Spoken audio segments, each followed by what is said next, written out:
평론가 조우석입니다. 반갑습니다. 오늘도 저는 문재인 출생 의혹 방송을 이어가도록 하겠습니다. 문재인 아버지 문용영의 정확한 체포 날짜가 1950년 8월 29일이 맞다고 아주 전에 미리 말씀드린 바 있습니다.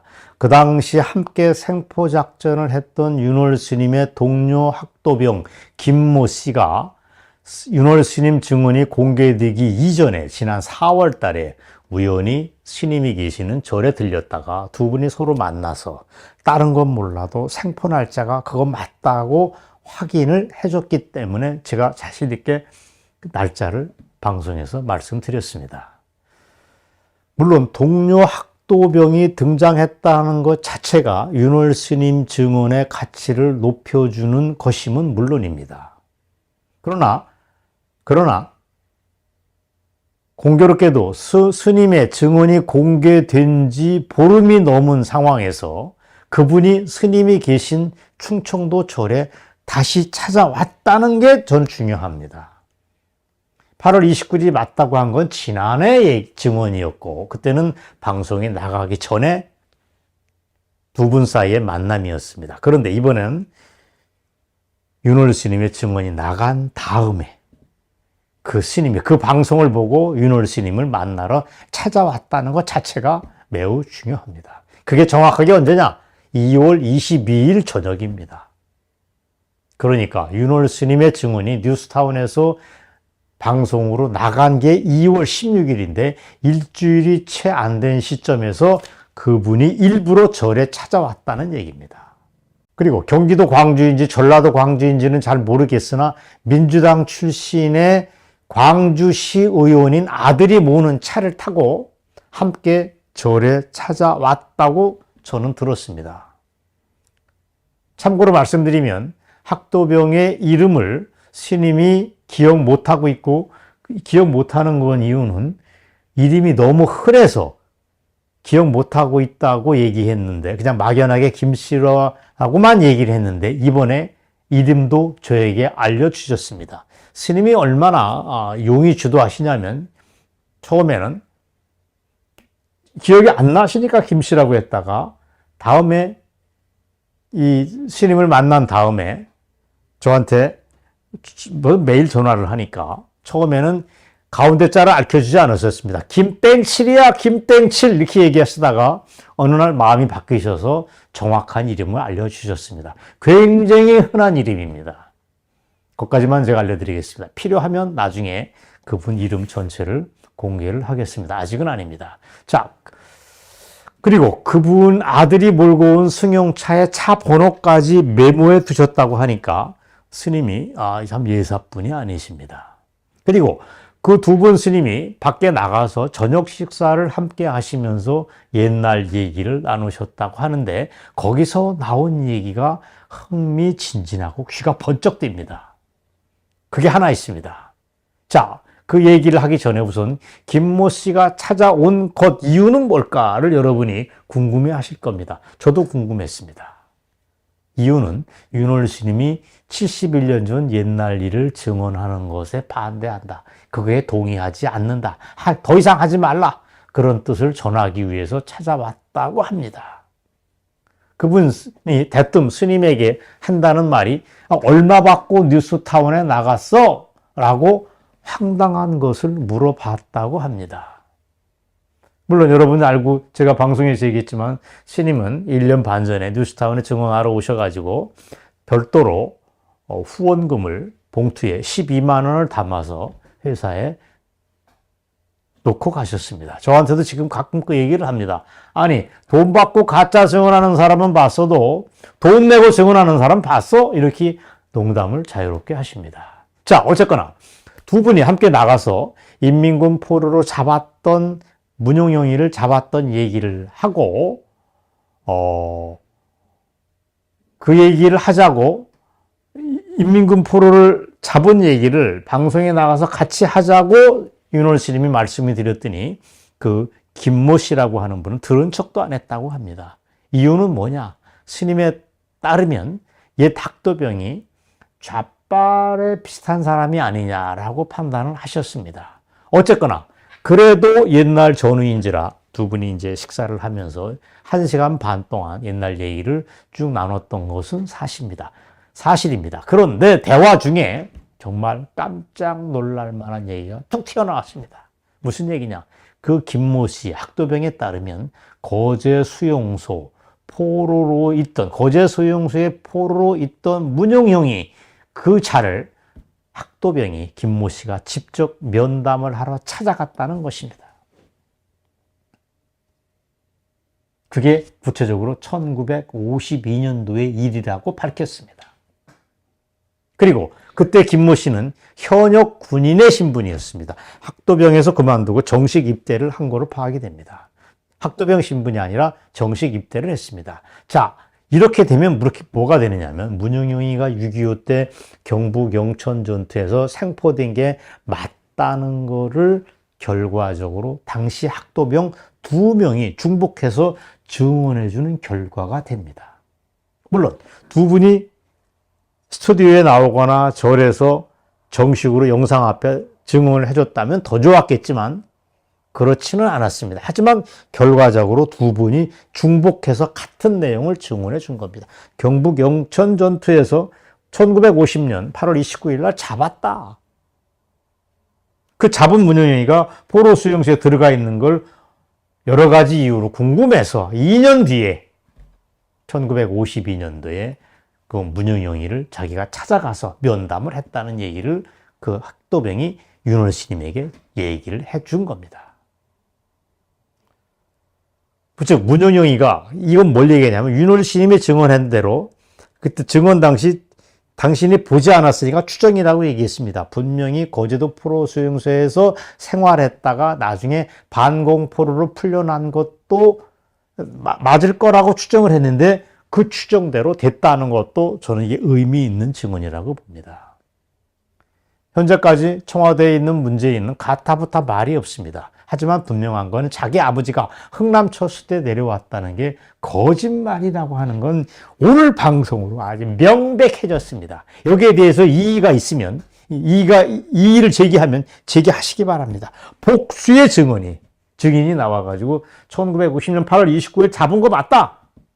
그 서로 각자 헤어져서 70년 동안 살아왔는데 그 중에 한 분은 옛날 일을 정확하게 기억하고 또 한 분은 2년 뒤에 거제도 포로수에 있는 문용영이 그때 본명이 문용준인지 모르지만 그 문용준이를 만나서 면담까지 했다고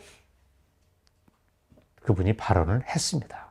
자, 제가 이렇게 일방적으로 얘기하면 저 사람이 얘기를 꾸며서 얘기하나고 하는 의구심을 가질 분이 있을지도 모르겠습니다. 자, 그래서 제가 스님이 저와 나눴던 전화 대화를 여러분들에게 그대로 공개하겠습니다. 우선 첫 번째 스님과 저와의 대화를 여러분이 가감없이 들어보시기 바랍니다. 그리고 방송에 낼까봐 그 사람하고 약속했으니까 얘기를 했는데 예. 문재인이 아버지에 대해서 치명적인 증거를 가지고 있어. 무슨 증거? 문재인이 아버지에 대한 음흠. 치명적인 증거를 가지고 있어. 문재인 애비가 맞다? 그렇지. 뭐 사진을 가지고 있어요? 뭐예요? 문재인이 아버지를 만나봤대. 언제? 그러면서 스님이 억양이라든가 그 말씀하시는 내용을 여러분이 한꺼번에 염두에 두고 이분이 얼만큼 증언에 리얼리티가 있는 걸 여러분이 짐작해 보시기 바랍니다. 내용 중에 결정적인 게 이겁니다. 문용용이가 포로 수용소에서 있었다는 걸 밝혀주는 빼도 박도 못할 증거라고 그분이 얘기를 하셨습니다. 이분이 이 증언의 가치를 아셨던 겁니다. 그리고 문재인 아버지가 맞다는 치명적 증거를 그날 자기의 동료가 나한테 얘기해 줬어! 라고 말씀을 하셨습니다. 자, 그러면 이어지는 윤월 스님의 말씀을 여러분과 함께 또 한번 들어보시겠습니다. 시간도 한 40초 정도 됩니다. 자, 함께 듣겠습니다. 78년으로 저는 알고 있습니다. 어제도 그 전에 만났다는 얘기네요? 그 전에 만났는데 어디에서요? 어디서? 어디에서 부산? 총무처에 뭐야, 이거 방송에 나가면 나 당신하고 싸울 거야. 어? 아이, 그럼요. 제가 스님, 당신만 할래 이거요. 예. 거기도 프로수영소에서 만났대. 거제도 포로 수행소에서.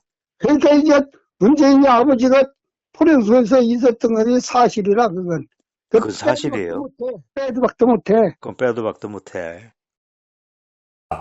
스님 말씀을 여러분들이 직접 들어보셨던 바로 그대로입니다. 처음에 스님은 저한테 저하고는 뭐 이미 친해졌으니까 이런 얘기를 다 실토하면서 대신 방송에는 얘기하지 말아달라고 신신당부를 하셨습니다. 당신이 일방적으로 방송에서 공개하면 내가 당신과 싸울 거야! 라고 얘기하셨다가 며칠 뒤에는 또 생각이 바뀌셔가지고 방송에 왜 안 내?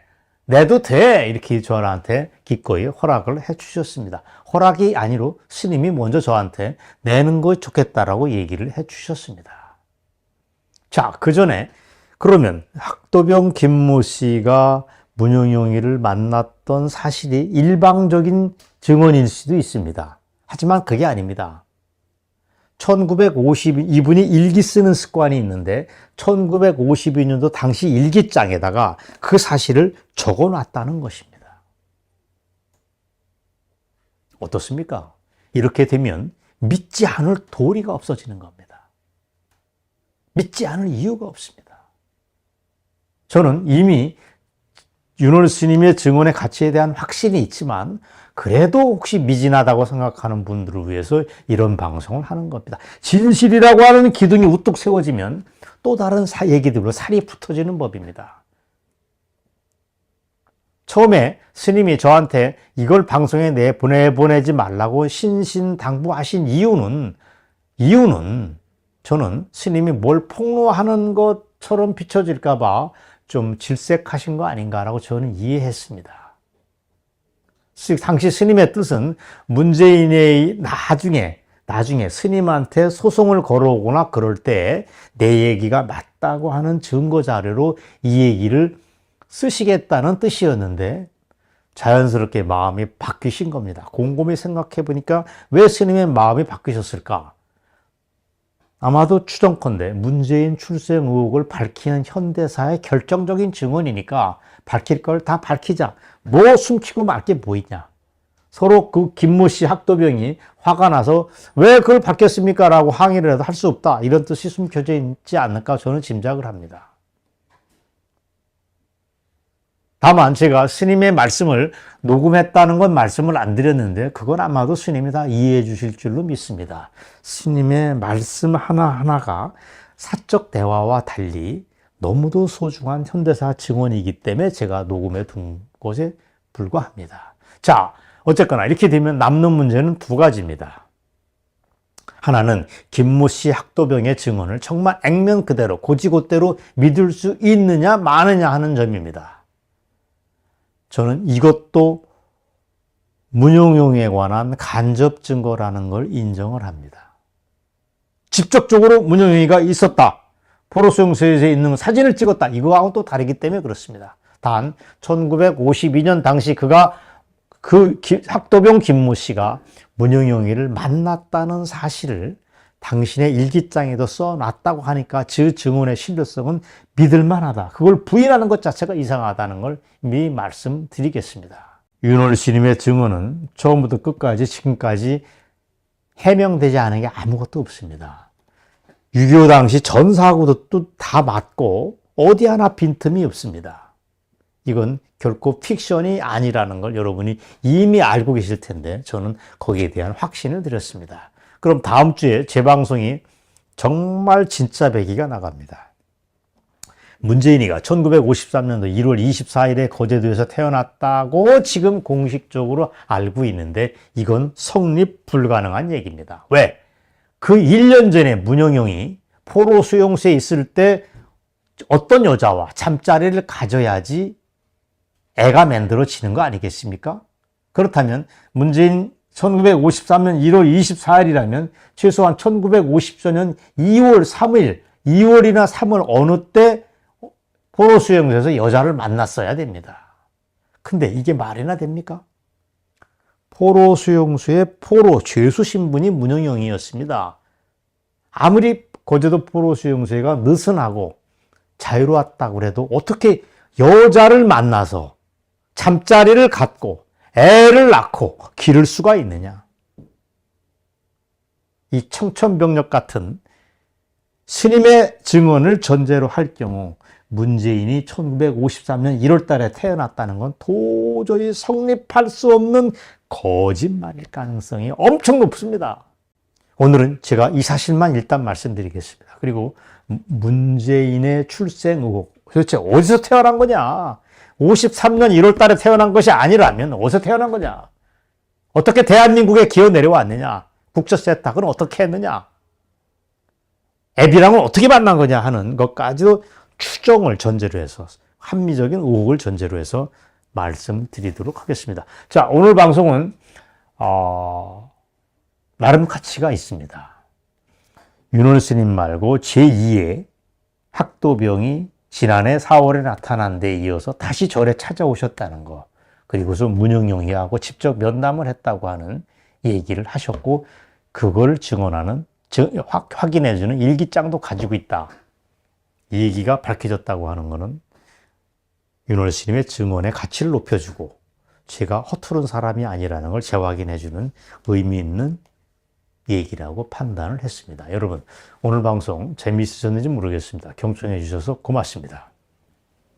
내 가슴 속에 풀리지 않고 맺혀있는 하나의 소원이 있다면 우리도 어떻게 하든지 남과 같이 잘 살아봐야 되겠다. 이러한 염원입니다.